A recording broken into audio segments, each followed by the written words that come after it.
However, the Reebok story would take me about an hour and a half. So instead, I'm going to talk about my grandfather, who really, he was the man that started it all. And we have to go back. My grandfather was born in 1880, and I am his grandson, and I also have his name, Joe Foster.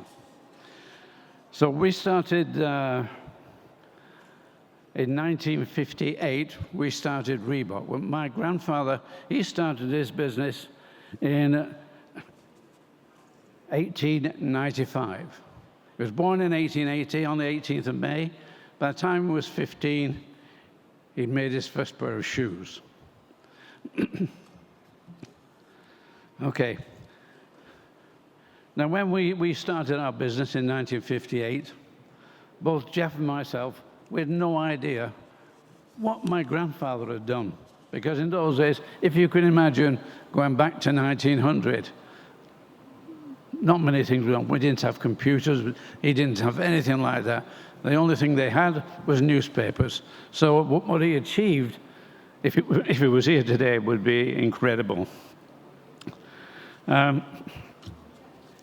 So grandfather, his family, they were confectioners. But he didn't want to be a confectioner. He wanted to be a cobbler. And his grandfather was a cobbler. So he used to go and see his grandfather and learn how to repair shoes and become a cobbler. Well, whilst he's doing that, he used to repair cricket boots. And cricket boots have spikes in the bottom. And I think he probably asked his grandfather, why do they have spikes on the bottom of cricket boots? To do with grip. Oh, do with grip. So he thought, well, my grandfather wasn't a cricketer. He didn't play cricket at all, but he was a runner. And he thought, if I put some spikes in the bottom of my running shoes, maybe that will help me. And he did. He made his first pair of shoes. It took him some time to do that.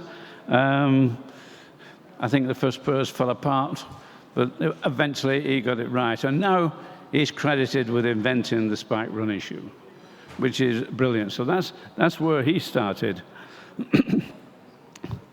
Now, 1895, and by about 1900, there's somebody else in London called G.T. Law making a shoe very similar to my grandfather's. So he thought, well, it's probably about time that I advertised my shoes or did something. And so we go back to 1904. By 1904, a guy, he's called Alfred Shrub. He broke 4 world records in grandfather's shoes. But grandfather, he'd given him the shoes. And so he was using influencers way back then. And now, as we know, the best way to sell a product these days is to do a collaboration, give them to the best runners or best athletes or whatever's good in whatever business you're in. And he was doing that back in 1904. And he also did some advertising. And some of his adverts were quite interesting because he advertised in one newspaper that if anybody thought that J.W. Foster's shoes weren't the best they'd ever worn, then he would give them £100. And can you imagine £100 today would probably be worth about £10,000. So there's a lot of money in those days to say he would give somebody £100. But moving on from that, J.W. Foster were doing very nicely in the first decade of the 1900s, and doing nicely until we got to 1910, or 1914, when, of course, World War I arrived.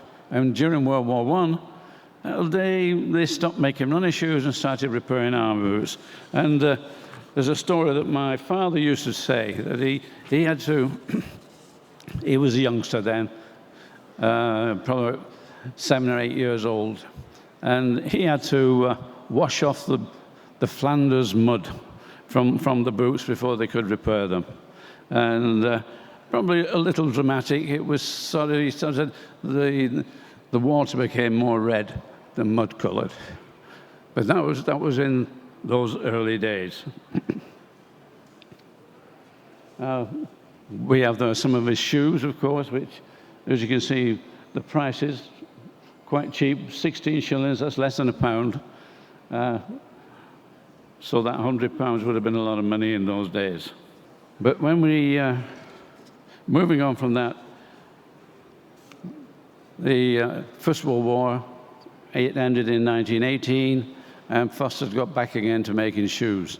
Now, by 1920, he really was advertising a lot, and he had a letterhead, because by 1920, he supplied all the British athletes with their running shoes, which is quite incredible. And that was in Belgium, in Antwerp, in fact. So he supplied all the British athletes. And here we can see the letterhead. Now that letterhead, you can see down the side. Down the side, he put every football team and rugby team that wore his products that he'd supplied. And that included Manchester United, Arsenal, Manchester City, Liverpool. All the leading clubs that we know today were supplied by J.W. Foster. And by that time, it was J.W. Foster and Sons, because he had 2 sons, my father and my uncle. Then we move on to 1924. And in 1924, 2 athletes, Harold Abrahams and Eric Liddell. You probably don't know the names, but maybe you have heard of Chariots of Fire. Chariots of Fire is a film that depicts those 2 athletes, as well as Lord Burleigh. And they actually won their gold medals wearing my grandfather's shoes, and that film really immortalized them.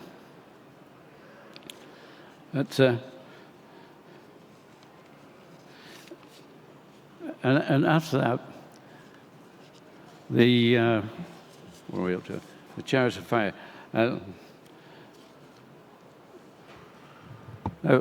Later this year, after we've been here and done what we've been doing, we're going down to Reebok, and we're going to address the SS27, which is Spring-Summer 27. And the products these days have changed so much. But when we're talking about grandfather, we're really talking about, this is where Reebok started.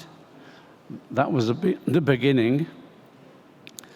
My father and uncle took over from my grandfather, and unfortunately, for whatever reason, they didn't really grow the business or make anything more from those that early start with all those football teams.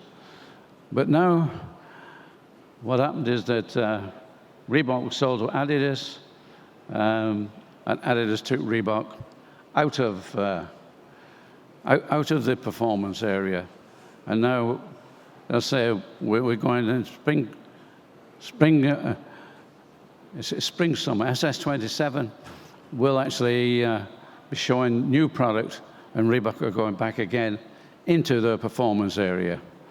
So I think my time is up, but thank you for everybody coming today, and I wish to thank Economic Times of India for inviting us along here.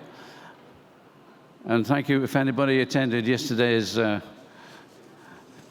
meeting where Julie presented our, what was it you presented? Your masterclass, that was it. She did a masterclass, which was incredible. So thank you all for coming, and if you want to know more of the story, you just buy the Reebok book, which is on sale. Amazon have on sale. So it's an interesting story. But unfortunately, I really can't tell you the whole story today. So thank you. Thank you very much.